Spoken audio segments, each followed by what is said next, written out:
Hi, my name's Andy Clark. I'm a Professor of Philosophy working at the University of Edinburgh in the School of Philosophy, Psychology and Language Sciences. My own particular interests lie in the philosophy of cognitive science, that's to say the sciences that study the mind, and within that area in what's known as the study of embodied cognition. Embodied cognition is all about the huge difference that having an active body and being situated in a structured environment make to the kind of tasks that the brain has to perform in order to support adaptive success. This kind of work provides a useful antidote to the increasingly neurocentric vision that we encounter in contemporary media. For example, it often seems as if we've learned all we need to know about spatial navigation or perhaps about falling in love when we learn which bits of the brain are doing what when we exhibit those kinds of capacities. In fact, though, for most interesting capacities that biological agents exhibit, they turn upon a complex interplay between what the brain's doing and what the body is doing, bringing new percepts into the processing arena and what we do out there in the world. Given that my interests lie squarely in embodied cognition in these ways, I'm very fortunate to be working here at the University of Edinburgh, where we have an internationally famous robotics program. Robotics, of course, is one of the key places where brain, body and world come together. Within that program, a leading figure is my co-presenter in this particular session, Professor Barbara Webb. Hi, I'm Barbara Webb and I work in the Institute for Perception, Action and Behaviour. And my group is interested particularly in minimal minds, in how much or indeed how little brain might be needed to make a robot do intelligent things or to explain adaptive behaviour in humans or other animals. And in fact, when we start to look at this in a robot perspective, we sometimes find that you don't need a brain at all. A classic example of this are the passive dynamic walking machines built at Cornell University. This robot has no motors or controllers, but rather its motion is begun by falling forward on the slight slope, and this makes one of its legs swing forward by pendulum motion. That foot contacts the ground, the other leg swings forward, and so on. And as you can see, this produces a very natural walking gait, much more like a human walking gait than many well-known humanoid robots. There are other physical tricks that contribute to this smooth walking.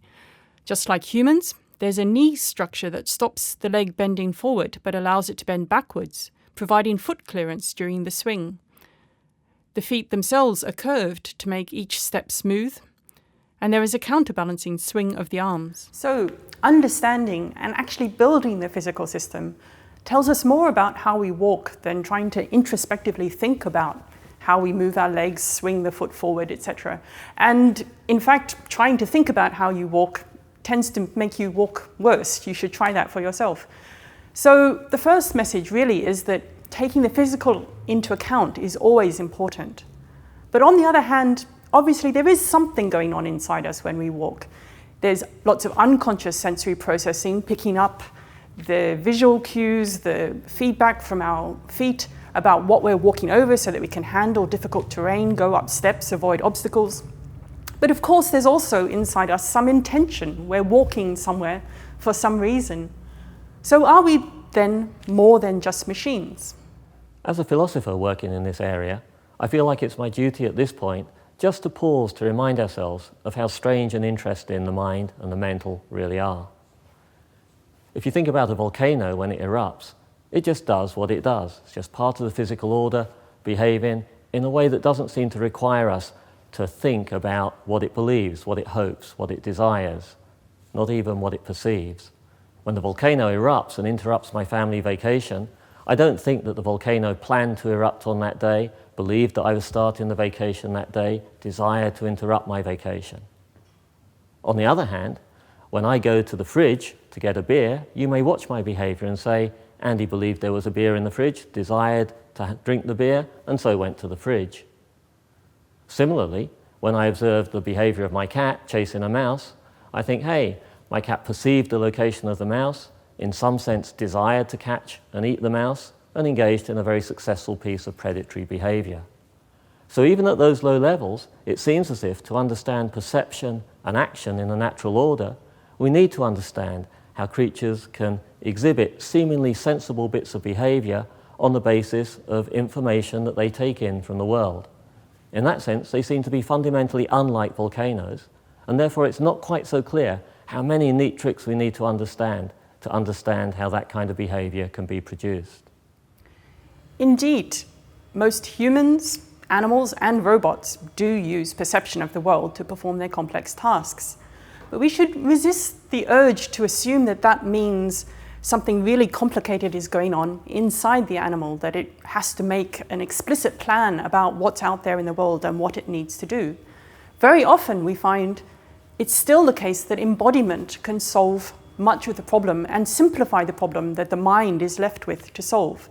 So already we have the example that when walking to the fridge, Andy doesn't have to remember anything about how to swing his legs back and forth or how to get through doorways. That's done mostly by his physical system. And for the cat, in fact, its physical perception system is tuned specifically to look for fast, small-moving objects. And if you try with a laser pointer, they find that more attractive than a mouse, even though it's not going to be any good to eat in the end. So another example that we've been looking at in our own research is the behavior of desert ants who don't follow chemical trails, but nevertheless can navigate through complex environments. These ants forage in very hot climates and need to move rapidly.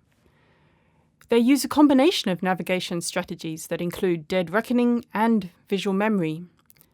In this example, the ant is using its previous experience of returning along this route through the complex vegetation to find its way back to its nest, which is just a small hole in the ground that could be tens of meters away.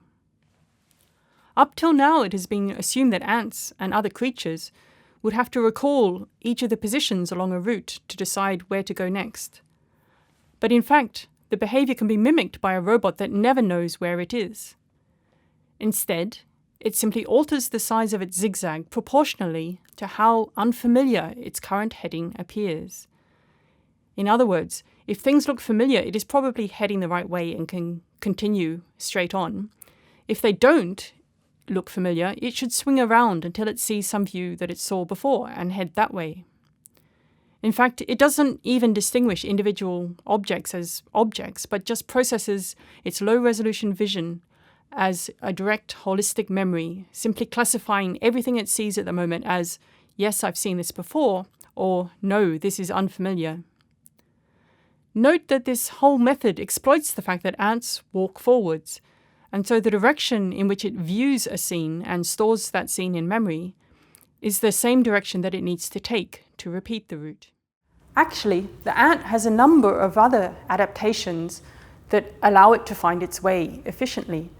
For example, the top part of its eye is sensitive to polarized light, and this allows it to detect the polarization pattern that's in the skylight.